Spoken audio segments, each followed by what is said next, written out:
তো hello friends, welcome back to my YouTube channel. আশা করি তোমরা সবাই ভালো আছো, সুস্থ আছো। আজকের এই ভিডিওতে তোমাদেরকে কি রেসিপি বানাতে চলেছি তোমরা এই ব্লগটি সম্পূর্ণ দেখতে থাকো। ভিডিওটি ভালো লাগলে ভিডিওটির মধ্যে একটি লাইক করে দেবে, পেজটিকে অবশ্যই ফলো করে নেবে, আর চ্যানেলটিকে অবশ্যই সাবস্ক্রাইব করে নেবে নিত্য নতুন ধরনের রেসিপির ভিডিও দেখার জন্য। চলো তোমাদেরকে আমি সবার প্রথমে ছাদের উপরে গিয়ে প্রাকৃতিক দৃশ্য দেখিয়ে দিই এবং তারপরে আমি সজনে ডাঁটা পেড়ে নেব কয়েকটা, তোমরা দেখে নাও। চলো বন্ধুরা, দেখুন ছাদের উপরে চলে এসেছি।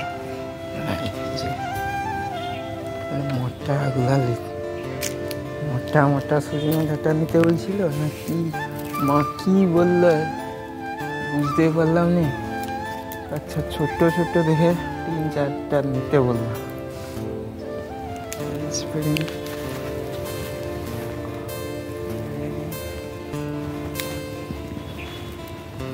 মোটা হয়ে গেছে সব, এই কদিনের মধ্যে তো বড় হয়ে গেছে। পেড়ে নিলাম, দেখো কত সুন্দর হয়েছে সজনে ডাঁটাগুলো। এই প্রথম পারলাম, আমাদেরকে রেসিপি বানিয়ে দেখাবো। চলো, প্রচণ্ড গরম, রোদ বেরিয়েছে প্রচণ্ড, নিচে চলে যাচ্ছি। বন্ধুরা কি গরম, ওই জন্য আমি সানগ্লাসটা লাগিয়েছি। আশা করি, চলো সজনে ডাঁটা নিয়েছি, রেসিপি বানাবো। বন্ধুরা, মাছটার পিসটা দেখুন, একদম সলিড পিস, বড় বড় পিস, তো সলিড সাইজের, একদম কাঁটা পোনা মাছের সলিড পিস, চাকা একটা চাকাকেই এরকম এত বড় বড় পিস হয়েছে। হ্যাঁ বন্ধুরা, কাটা পোনা মাছটাকে বাজার থেকে কেটে এনেছি। দেখুন কত বড় বড় করে কেটে দিয়েছে মাছ দোকানদার। এই মাছের পিসগুলোকে ভাজতে অসুবিধে হবে, ওই জন্য ছোট ছোট পিস করে নেব। তার আগে আমি কি করেছি না, ম্যারিনেট করে নিচ্ছি। আগেই আমাকে কেটে নেওয়া উচিত ছিল মাছগুলোকে। ঠিক আছে, প্রথমে আমি লবণ দিয়ে দিলাম, এরপরে আমি হলুদ গুঁড়ো দিয়ে দিলাম, এরপর আমি সামান্য লঙ্কা গুঁড়ো দিয়ে দিলাম। যেহেতু তরকারির মধ্যে লঙ্কা গুঁড়ো আর দেবো না, ওই জন্য সামান্য পরিমাণ লঙ্কা গুঁড়ো দিয়ে দিলাম।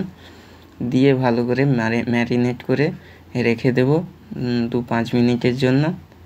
তারপরে আমি সবজিটাকে কেটে নেব, ম্যারিনেট করে রেখে দিয়ে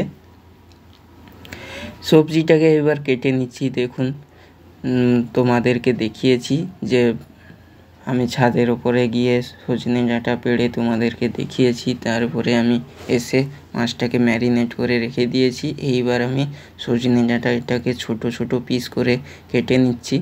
ছোট বলতে মাঝারি সাইজের, মিডিয়াম সাইজ করে কেটে নিচ্ছি। আর সবার প্রথমে তো সজনে ডাঁটাটাকে খোসাটা ছাড়িয়ে নিতে হবে। সজনে ডাঁটার খোসাটাকে ভালো করে ছাড়িয়ে নিলে কী হবে না, খোসাটা সুন্দরভাবে ছাড়িয়ে নিলে সিদ্ধ হবে ভালো, আর লবণ হলুদ সব কিছুই পরিমাণ মতো ঢুকে যাবে, আর চিবোতেও সুবিধে হবে। এরপরে ভালো করে এইভাবে সজনে ডাঁটাগুলোকে কেটে নেব, এক এক করে কেটে নিলাম। দেখুন প্রায় আমার সজনে ডাঁটা কাটা কমপ্লিট হয়ে গিয়েছে। এরপর আমি কয়েকটা আলু নিয়ে নেব, আলুটাকেও ভালো করে কেটে নিতে হবে। আলু ছিলে দিয়ে ছাড়িয়ে নিচ্ছি আলুর খোসাটাকে ছাড়িয়ে নেওয়ার পরে আলুটাকে, যেহেতু ছোট ছোট সাইজের আলু আছে, ওই জন্য 4 ভাগে করে নেব। আলুটাকে 4 টুকরো করে কেটে নিতে হবে। এইভাবে আমি কয়েকটা আলু কেটে নেব, যেহেতু কম পরিমাণ সামান্য পরিমাণ তরকারি বানাচ্ছি, ওই জন্য আমি 3 থেকে 4টি আলু দিয়েছি, আর সজনে ডাঁটা 4টে সজনে ডাঁটা দিয়েছি। এরপর মাছটাকে ছোট ছোট পিস করে নিয়েছি বন্ধুরা, কারণ বড় বড় না ভাজা প্রপার ভালো হয় না, ওই জন্য ছোট ছোট পিস করে নিলাম। দেখুন বন্ধুরা, এইটাকে কাটতে পারলাম না, এটা দাঁড়ার পিস আছে তো, এইটায় কাঁটা আছে অনেক, ওই জন্য কাটতে পারলাম না। এবারে কড়াই গরম হয়ে গিয়েছে, সরষের তেলটা দিয়ে দিচ্ছি। কড়াই গরম হয়ে গিয়েছে, মাছটাকে ভেজে নেব।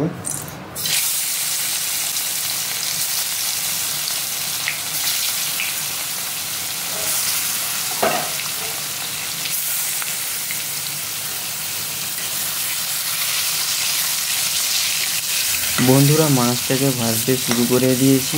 মাছের দু পিঠকে ভালো করে ভেজে নেব, লাল লাল করে ভেজে নিতে হবে মাছটাকে। এরপরে মাছটাকে ভালো করে ভেজে নেওয়ার পরে দেখো কত সুন্দর লাগছে, তোমাদেরকে কাছে থেকে দেখাচ্ছি, কত সুন্দর দারুণ লাগছে দেখতে। মাছটাকে ভাজা এইরকমভাবে উল্টে পাল্টে ভেজে নেব। মাছটা যতক্ষণ না দেখা যাচ্ছে যে লাল লাল হয়ে যাচ্ছে ততক্ষণ ভেজে নেব। আর মিডিয়াম ফ্লেমে তোমরা মাছটাকে ভাজবে, যাতে মাছটা পুড়ে না যায়, লেগে না যায়, লক্ষ্য নজর রাখতে হবে। দেখো বন্ধুরা, মাছ ভাজা প্রায় কমপ্লিট আমার। এইবারে আমি একটি পাত্রের মধ্যে মাছ ভাজাটাকে নামিয়ে রেখে দেব। দেখো কত সুন্দর লাগছে দেখতে, দারুণ লাগছে, খুব সুন্দর হয়েছে মাছ ভাজাটা। এবারে আমি নামিয়ে নেব। নামানোর জন্য এক এক করে মাছটাকে নামিয়ে নিচ্ছি, তোমরা দেখতে থাকো ভিডিওটি।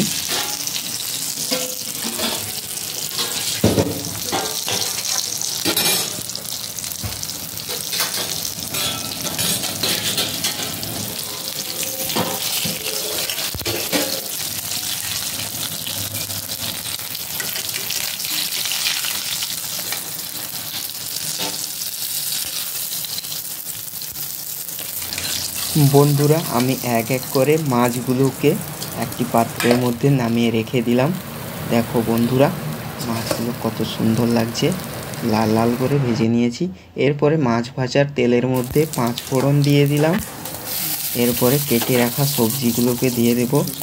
সবজি বলতে সজনে ডাঁটা আর আলু দিয়ে, এরপরে লবণ দিয়ে দিলাম সবজির মধ্যে, আর হলুদ গুঁড়ো দিয়ে দিলাম।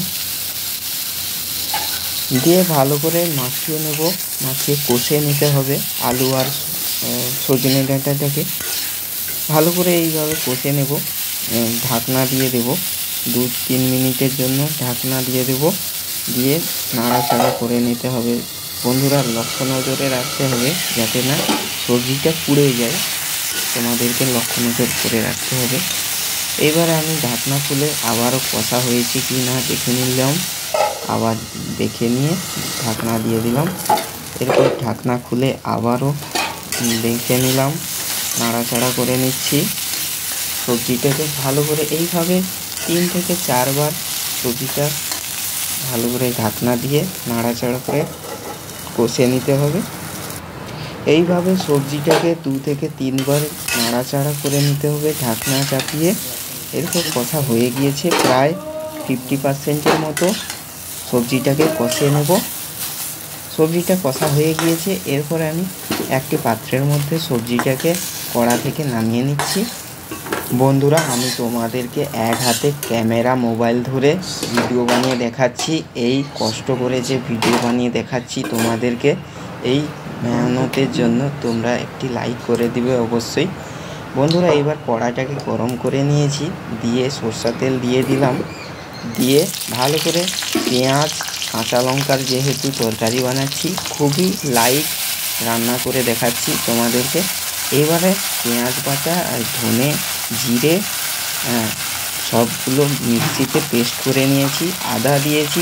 আর বন্ধুরা, রসুন দেইনি, কারণ যেহেতু গরম পড়েছে ওই জন্য রসুন দেইনি, সামান্য পরিমাণ আদা দিয়েছি। দিয়ে এইবারে মশলার মধ্যে লবণ দিয়ে দিলাম সামান্য পরিমাণ, এরপর হলুদ গুঁড়ো আর 1 চিমটে সামান্য পরিমাণে লঙ্কা গুঁড়ো দিয়ে দেব, যাতে কালারটা ভালো করে আসে। ওই জন্য এইবারে মশলাটাকে মাখিয়ে ম্যারিনেট করে নেব, কষে নেব, ভালো করে কষে নিতে হবে। তেল চুইয়ে আসা পর্যন্ত ওয়েট করে নেব। এইবারে কষা হয়ে এসেছে প্রায়। বন্ধুরা, কষা হয়ে গিয়েছে, জাস্ট মশলাটা দারুণ লাগছে, সুগন্ধও বেরোচ্ছে দারুণ। এইবারে কষে রাখা আলু আর সজনে ডাঁটাটাকে দিয়ে মশলার মধ্যে ভালো করে কষে নেব। কষে নিয়ে 2-3 মিনিটের জন্য একটু ঢাকনা দিয়ে দেব, যাতে ভালো করে সবজির মধ্যে মশলার যে ফ্লেভার সেন্টটা আছে ওইটা ঢুকে যায়। এই জন্য এইবারে ঢাকনা খুলে কষে নেওয়া হয়ে গিয়েছে, মশলার সঙ্গে ভালো করে কষে নিলাম। নিয়ে এইবারে 2 থেকে 3 গ্লাস জল দিয়ে দেবো। আমি মশলা ধুয়ে নেওয়া জলটাকে ব্যবহার করছি, তোমরা চাইলে নর্মাল জলও ব্যবহার করতে পারো। দেখো মশলার জলটা দিলে সেন্টটা দারুণভাবে আসে আর সুন্দর সেন্ট, ভালো করে তরকারি ফ্লেভারটা পাওয়া যায়। এবারে ভালো করে ফুটিয়ে নিলাম। এবার ঢাকনা দিয়ে দেবো। ঢাকনা চাপিয়ে 2-3 মিনিটের জন্য ওয়েট করলাম। সবজিটা কষা হয়ে গিয়েছে নাকি, আলুটা সিদ্ধ হতে একটু টাইম লাগবে, ওই জন্য সবজিটাকে কষে নিলাম ঢাকনা চাপিয়ে। এরপরে আমি মাছ ভেজে রাখা মাছগুলোকে দিয়ে দিচ্ছি। ভেজে রাখা মাছগুলোকে তরকারির মধ্যে দিয়ে দিলাম। দিয়ে ভালো করে মাছটাকে আলতো করে তরকারির জুসের মধ্যে ডুবিয়ে নিচ্ছি মাছগুলোকে, যাতে মাছগুলোর মধ্যে জুসের যে ফ্লেভারটা আছে সেটা ঢুকে যায়। দেখুন বন্ধুরা, দারুণ সেন্ট বেরোচ্ছে। এবারে 2 থেকে 3 মিনিট আমি ঢাকনা চাপিয়ে এইভাবে ভালো করে ফুটিয়ে নেব তরকারিটা। দেখতে অসাধারণ লাগছে। বন্ধুরা তোমরা কমেন্ট করে অবশ্যই জানাবে। আর বন্ধুরা তোমরা এই রেসিপিটি বাড়িতে অবশ্যই বানাবে। কাঁচা লঙ্কার সরু ঝোল, একদম সিম্পল রান্না, তোমরা ট্রাই করো অবশ্যই, তোমাদেরকে ভালো লাগবে। আশা করি তোমাদের এই ভিডিওটি ভালো লেগেছে। বন্ধুরা এবার আমি সামান্য পরিমাণ জিরে ধনে গুঁড়ো দিয়ে নামিয়ে নেব। বন্ধুরা কত সুন্দর লাগছে, তরকারিটা হয়ে গিয়েছে, জাস্ট অসাধারণ লাগছে। এইবার আমি একটি পাত্রের মধ্যে নামিয়ে রেখে দিলাম। দেখুন কাছে থেকে তোমাদেরকে দেখিয়ে দিচ্ছি যে কি সুন্দর হয়েছে। এইবারে দেখুন বন্ধুরা, এইবার আমি কিছুটা তোমাদেরকে কীরকম হয়েছে একটু খাবার টেস্ট করে দেখাচ্ছি। দেখুন সবার প্রথমে তো আমি ভাত বেড়ে নিয়ে বসে তরকারিটা নিয়ে নিচ্ছি। বন্ধুরা যেহেতু বাড়ির সবাই খেতে বসেনি, আমি রেসিপিটা বানানোর পরেই তোমাদেরকে ভাত বেড়ে খেতে বসে গিয়ে তোমাদেরকে খাবারের রিভিউটা দিচ্ছি, একটু তোমরা দেখে নাও।